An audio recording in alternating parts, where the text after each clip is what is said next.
अष्टमी के दिन भूल से भी अगर एक बेलपत्र, एक श्वेत पुष्प शंकर भगवान को समर्पित हो जाता है तो ये मानकर चलें कि आपने कुछ मांगा भी नहीं तो भी शंकर भगवान देने के लिए आपके दरवाजे पर पहुंच जाते हैं।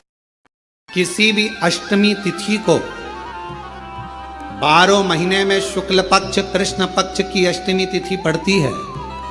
यदि किसी भी अष्टमी तिथि को अगर किसी ने नियम बनाया 5 अष्टमी का, 8 अष्टमी का, 7 अष्टमी का, एक कनेर का पुष्प शिवजी के शिवलिंग को समर्पित करना, अशोक सुंदरी के स्पर्श करना, और जो जलाधारी होती है, जैसे ये शिवलिंग है, ये जलाधारी है, तो पहले शिवलिंग पर स्पर्श, फिर अशोक सुंदरी का स्पर्श, फिर जलाधारी पर कनेर का पुष्प शिव जी की ओर मुख कर कर, अर्थात जैसे मानो ये कनेर का पुष्प है तो ऐसा शिवलिंग का स्पर्श करते हुए जलाधारी पर जो समर्पित करता है, भगवान शंकर उसके मन की कामना को पूर्ण जरूर करते हैं। एक कनेर का पुष्प, ब्रह्मा जी का कटा हुआ सिर, जिसको भगवान शंकर ने बड़ का पेड़ बना दिया था, बट वृक्ष बना दिया था, वो कटा हुआ सिर का थोड़ा सा भाग कपाल शिवजी के हाथ में आकर चिपक गया। अब वो कपाल नंदी को नहीं दिख रहा है, वो कपाल नंदी को नहीं दिखा, वो कपाल मां पार्वती को नजर नहीं आया, वो कपाल गणेश जी को नहीं दिखा, वो कपाल कार्तिकेय जी को नहीं दिखा, पर कपाल शिव जी के हाथ में था। तब शंकर भगवान मौन चुप रहना प्रारंभ करा, एकदम मौन रहने लगे। अपने घर के बेटा, बहू, सास, ससुर, परिवार का व्यक्ति एकदम मौन रहना चालू कर दे तो समझ लेना कि कोई चिंता का विषय है। क्या बात है, उस सिरे तक हमको जाना चाहिए। क्या करा जाए? चिंता लगी थी माता पार्वती को, तो पार्वती जी ने नंदी से कहा कि महादेव आजकल चुप रहते हैं, बोलते नहीं, उनके मुख से शब्द नहीं निकलता।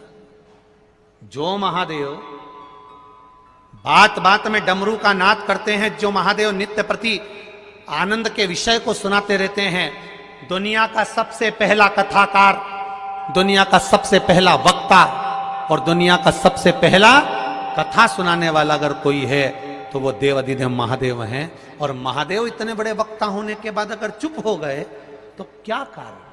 कारण क्या? पता तो करें हम, कारण क्या है?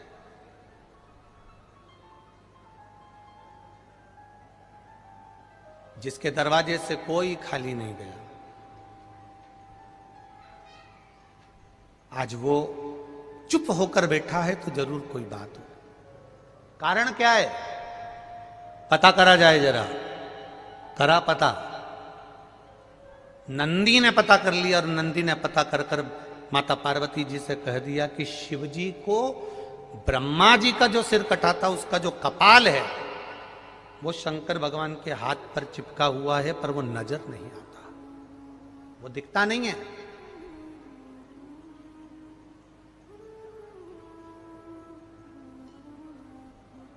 बहुत ध्यान देना जरा इस कथा पर जरा। पुण्य करा आपने, एक ब्राह्मण को भोजन कराया, कन्या का विवाह करा,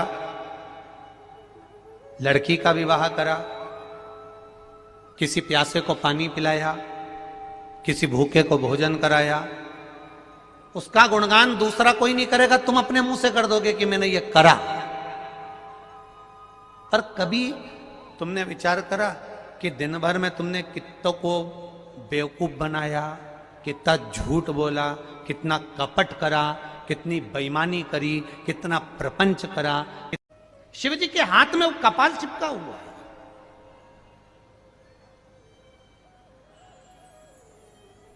नंदी से नहीं रहा गया। जो अपना होता है ना, उससे नहीं रहा जाता, अपने से नहीं रहा जाता, नंदी से नहीं रहा गया। और जब नंदी से नहीं रहा गया तब नंदी शिव जी के पास में आकर बैठ गया। एक लोटा जल आज नंदी ने देवाधिदेव महादेव के चरणार बिंद को समर्पित किया, भगवान शिव के चरणों को समर्पित करा। शिव जी जान गए नंदी कुछ पूछना चाहता। शिव जी ने पूछ लिया, नंदी, ए नंदी, क्या बात है? आज तू मेरे चरणों में जल चढ़ाकर बैठा है। आपको एक कथा में कहा था, सुन पार्वती, अगर कोई भूलवश भी मुझ पर जल चढ़ाना भूल जाए और तेरे हस्त कमल पर जल चढ़ा कर जाए तो पार्वती जितना फल मैं प्रदान करूं उससे दुगना फल तुझे प्रदान करना है। यह शिव कह रहा है। और इसका प्रमाण कहां पर मिलता है? इसका प्रमाण मिलता है महाभारत में, इसका प्रमाण मिलता है श्रीमद् भागवत कथा में। भीम, दुर्योधन और जरासंध तीनों ने तप करा। तीनों बैठे हैं अलग अलग शंकर भगवान का भजन करने के लिए, और तीनों शिव जी का भजन कर रहे हैं, तीनों शंकर भगवान का गुणगान कर रहे हैं, तीनों शिव जी का तप कर रहे हैं। और तप करते करते करते करते करते करते भीम को लग गई भूख, चले गया भोजन करने। जैसे भोजन करने गया तो कुछ खाने का तो मिला नहीं, केले के पेड़ पे से केला लिया या छील छील के खाकर फेंक दिया, बैठ गया।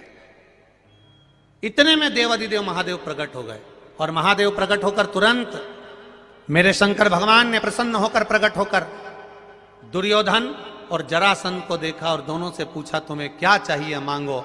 दुर्योधन और जरासंध ने कहा, हमको 100 हाथियों का बल दे दो। शंकर भगवान ने कहा, 100 हाथियों का बल? तथास्तु। शंकर भगवान ने तथास्तु तो कह दिया। भीम बैठकर केला खा रहे थे और जरासंध और दुर्योधन जाते जाते हंस दिए। बताओ, इस खबड्डे को देखो, हप्सी को देखो, खाने के चक्कर में इसको आशीर्वाद नहीं मिला और हमको 100 हाथियों का बल मिल गया। किसी पर मत हंसना। दुर्योधन और जरासंध भीम पर हंसे थे, और दुर्योधन और जरासंध भीम पर हंस दिए। भीम का मुंह उतर गया, चेहरा उतर गया, केला छोड़ा, भीम तप करने चले गया। तप करने गया तो भीम जान गया कि मैं अब तप करूंगा तो महादेव का नहीं करूंगा, पार्वती जी का करूंगा। अभी आपको कथा में कहा था कि केवल जलाधारी भी अगर आप स्पर्श कर कर बेलपत्री आदि कादिक जो निर्माल्य पड़ा हुआ है उसको उठाकर, बहुत बड़ा दोष है एक, शायद आपने भी जिंदगी में कभी करा होगा, अब कर दिया हो, अब मत करना। कौन सा दोष? जैसे ये शिवलिंग, ये जलाधारी, ये मट्टी का दिया जलता हुआ, लोग भगवान को दिखा के, जो ये जलाधारी होती है ना, इसकी जो किनोर होती है ना, कई लोग उस दिए को इस किनोर पे रख देते हैं। कई लोग नारियल को, श्रीफल को इस हस्त कमल पे जहां शिवलिंग रखा हुआ है यहां रख देते हैं। ये दोष है। कर भगवान की जलाधारी शिवलिंग इसके ठीक सामने नीचे जमीन पर रखना, उसका फल ये होता है कि तुमने जो पशुपति व्रत करा, शंकर भगवान ने उसको स्वीकार कर लिया और वर प्रदान कर दिया। और लगा दी झाड़ू। देवराज ब्राह्मण चोरी का धन लेकर शंकर जी के मंदिर में बैठा था। चोरी का धन लेकर शिव जी के मंदिर में बैठा है, और चोरी का धन लेकर शंकर जी के मंदिर में बैठ के कथा सुन रहा है। कथा सुनी, सुनते ही पंडित जी बार बार बोल रहे थे, हर हर महादेव, हर हर महादेव, हर हर महादेव। इसका सिर दुखने लगा, कानों में इसने हाथ रख लिया, चोरी के धन को बाजू में छुपाया, बाहर निकल गया। बेलपत्री के वृक्ष के नीचे बैठा था, सिर तप रहा था, बुखार आ रहा था, शरीर पर ताप पड़ रहा था, और प्राण छूट गए। प्राण छूट गए उस देवराज के, मर गए।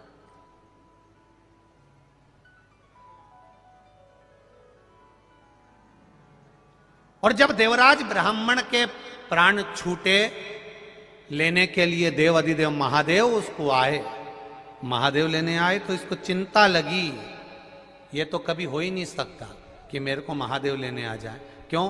क्योंकि मैंने पाप इतना करा, चोरी इतनी करी, निंदा इतनी करी, बुराई इतना करा, छल इतना करा, बेईमानी इतनी करी, कपट इतना करा, प्रपंच इतना करा, मैंने इतना कुछ करा, तो मेरे को महादेव लेने आ ही नहीं सकते। पर महादेव कर रहे हैं, देवराज बैठ नंदी पर, मैं तुझे लेकर चलता हूं। तो देवराज नंदी पर बैठ कर जा रहे हैं और मेरे महादेव पैदल पैदल जा रहे हैं। सारे देवताओं में और देवाधिदेव महादेव में बस एक अंतर है, जब भी कोई मरता है तो देवता अपने गणों को लेने भेजते हैं, जाओ पार्षद इसको लेकर आ जाओ, जाओ इसको लेकर आ जाओ, जाओ इसको लेकर आ जाओ। पर शंकर का कोई भक्त जब मरता है तो उसको लेने के लिए कोई दूसरा नहीं आता, मेरा बाबा नंदी चढ़कर आता है, खुद लेकर जाता है। शिव का भक्त मरता है, शंकर का जब भक्त मरता है, नीचे लोग भले रोते हों पर ऊपर 33 कोटि देवी देवता नगाड़े बजाते हैं कि शंकर का भक्त आ रहा है, जिसका दूसरी बार जन्म नहीं होता। आप लोगों को शायद मालूम होगा, काशी में एक घर ऐसा बना हुआ है जिस घर में लोग मरने के लिए जाते हैं। पढ़ा है कभी कि नहीं पढ़ा? किस किस ने पढ़ा? जरा हाथ उठाओ। पढ़ा है ना आप लोगों ने? काशी में एक घर ऐसा बना हुआ है जहां पर एक कमरा किराए का मिलता है, वहां रहो, अंतिम अवस्था में भजन करो, कीर्तन करो। 2 महीना या 1.5 महीना ऐसा कुछ उसका क्रम रहता है। उतने महीने में तुम मर गए तो ठीक, नहीं तो वो आपको अपने घर वापस भेज देते। जो मर गया, क्यों मरने के लिए लोग जाते हैं?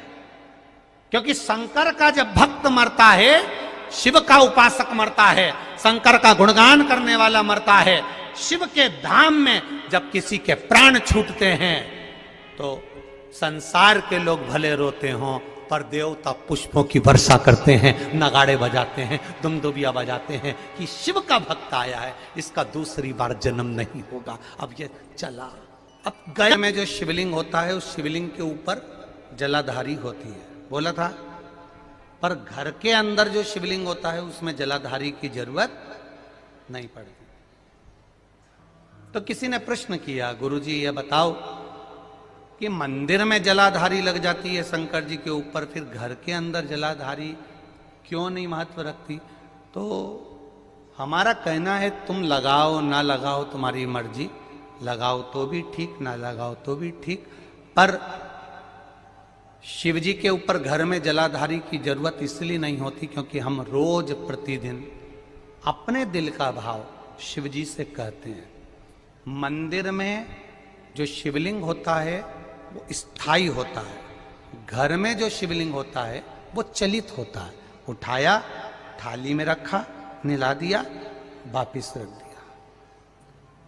मंदिर में जलाधारी का होना जरूरी है और तुम्हारे घर में चलित शिवलिंग है, नर्मदेश्वर है, पारत का शिवलिंग है, स्फटिक का शिवलिंग है, मार्बल का शिवलिंग है, पीतल का है, कोई तांबे का है, किसी के यहाँ जो शिवलिंग हो, छोटा सा बड़ा सा जैसा भी हो, उसमें जलाधारी की जरूरत नहीं पड़ती है।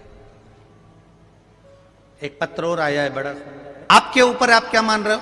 शंकर जी के हाथ में कपाल चिपका, नंदी समझ गया कि शिव जी मौन क्यों है, कह दिया बाबा अगर किसी जीव का शरीर एक बार गोदावरी के घाट पर पहुंच जाता है और गोदावरी का मात्र जल का छींटा उस शरीर पर पड़ जाता है तो कपाल किसी का भी हो या कितनी भी ब्रह्महत्या लगी हो वो ब्रह्महत्या से छूट जाता है। शिव जी ने कहा गोदावरी? हाँ। शंकर भगवान ने पूछा ये गोदावरी कौन है? तब नंदी ने गोदावरी की कथा कहना प्रारंभ करी। वो गोदावरी जिस गोदावरी ने महादेव आपके लिए निरंतर तप करा, साधना करी, आराधना करी, गंगा, यमुना, सरस्वती, नर्मदा, जितनी भी पवित्र नदियां हैं वो सारी पवित्र नदियां गोदावरी को देखकर तप करना चालू करती हैं। वो गोदावरी कोई साधारण नहीं है।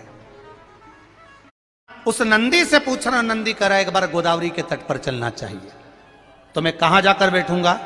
नंदी ने कहा वो मैं बता दूंगा महादेव, आप चलो तो सही। नंदी ने छोटे से बछड़े का रूप लिया, बछड़े का रूप लेकर महादेव को लेकर नंदी चल पड़ा। चलते चलते जैसे जैसे गोदावरी के करीब में आया, नासिक की धरा पर पहुंचा, पंचवटी पर पहुंचा, और पहुंचते से गोदावरी के तांस